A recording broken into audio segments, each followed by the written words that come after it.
Des rumeurs de rencontres avec des êtres d'un autre monde ont circulé pendant des décennies, et maintenant une période sans précédent est arrivée. L'officier de l'armée américaine rompt enfin son silence pour révéler l'inimaginable, un aperçu du monde énigmatique des ovnis et des preuves de vie extraterrestre. Mais que c'est la marine américaine qu'elle a caché au public pendant si longtemps? Serait-ce la preuve irréfutable que l'humanité a cherchée pendant des siècles?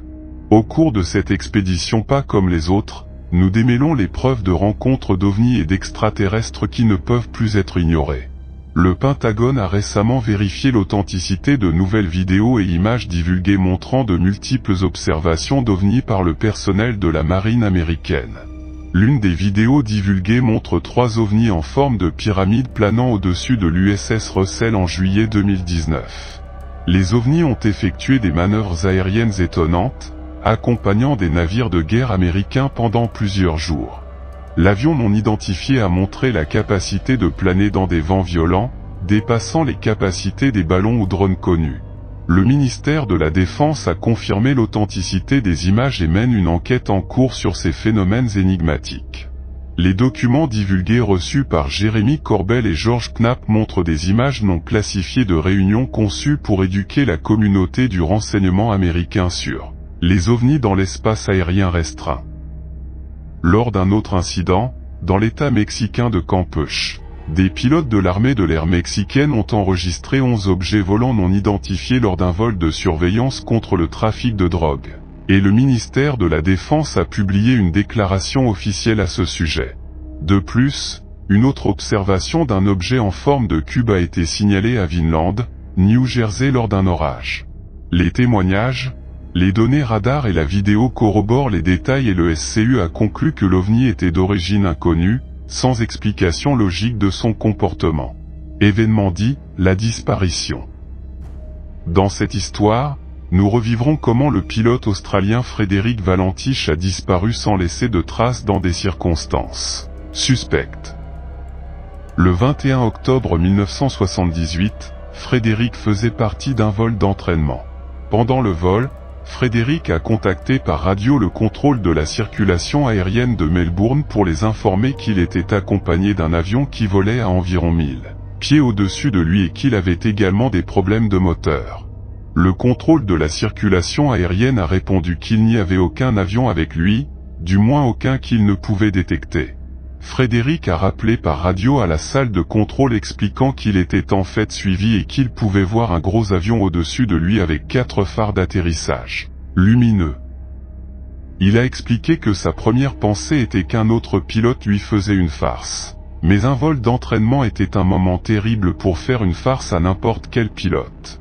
De plus, il a signalé que le mystérieux avion était en orbite autour de lui et avait un feu vert. Lorsque le contrôle aérien a tenté d'obtenir plus de détails en lui demandant de quel type d'avion il s'agissait, Frédéric a répondu que ce n'était pas exactement un avion. Et dès qu'il a prononcé ces mots, la transmission a été interrompue par un bruit de grattage métallique et, pouf, tout contact avec la tour de contrôle et l'avion de Frédéric a été perdu.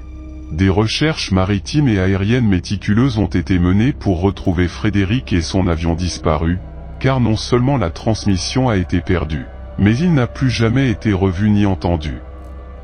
Toutes les mesures prises pour retrouver le pilote solitaire se sont avérées infructueuses.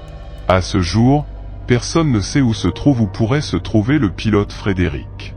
De nombreuses théories ont été avancées pour dissocier la disparition de Frédéric des ovnis, mais toutes ont été suffisamment discréditées car elles n'avaient aucune preuve physique pour les étayer.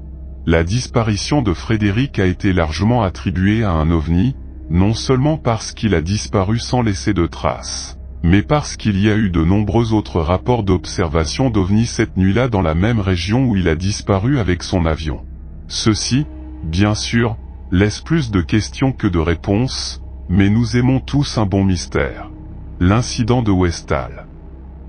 L'incident de Westall s'est produit en 1966 et serait la plus grande observation d'ovnis de masse jamais enregistrée. Cet incident s'est produit lorsqu'environ 300 étudiants et certains membres du personnel d'une école de Melbourne ont été témoins de plusieurs ovnis volant silencieusement dans les airs avant d'atterrir dans un champ voisin. Bien qu'il y ait eu beaucoup de spéculations sur cet incident au fil des ans, il y a un témoignage qui se démarque parmi les nombreux témoignages oculaires. Le témoignage était d'un professeur de sciences à l'école. Il a été alerté de l'événement OVNI par un étudiant hystérique et a couru dehors pour voir de quoi il s'agissait. Et tout a changé à ce moment-là.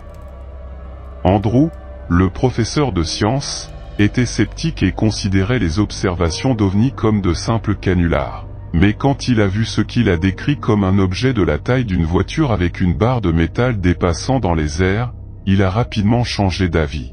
Andrew a expliqué qu'il a été témoin de l'objet volant le plus étonnant qu'il ait jamais vu. Il a expliqué qu'à chaque fois qu'il essayait de se rapprocher de l'objet, il accélérait lentement puis accélérait rapidement avant de s'éloigner d'eux. Cela s'est produit pendant environ 20 minutes avant que l'avion ne disparaisse complètement de la vue. Le directeur a essayé d'empêcher quiconque de parler de l'incident, allant même jusqu'à menacer de punitions sévères. Mais vous ne vous attendez sûrement pas à ce que les enfants qui ont eu le privilège de voir un vaisseau spatial extraterrestre se taisent. Cleveland, Texas. Au cours de notre passionnant voyage vers l'inconnu, nous nous arrêtons à Cleveland, au Texas, où un événement étrange s'est produit en 1957. Cet événement passionnant, qui a même inspiré une scène du célèbre film Rencontre du troisième type, a laissé la ville sous le choc. Imaginez des gens ordinaires vaquant à leurs tâches quotidiennes quand soudain ils sont tombés sur un spectacle au-delà de leur imagination. Des rapports ont afflué de tout le Cleveland, avec des dizaines de témoins décrivant des roquettes traversant le ciel, des lumières mystérieuses dansant dans le noir et des objets non identifiés défiant toute explication conventionnelle. Mais c'est là que l'intrigue s'intensifie.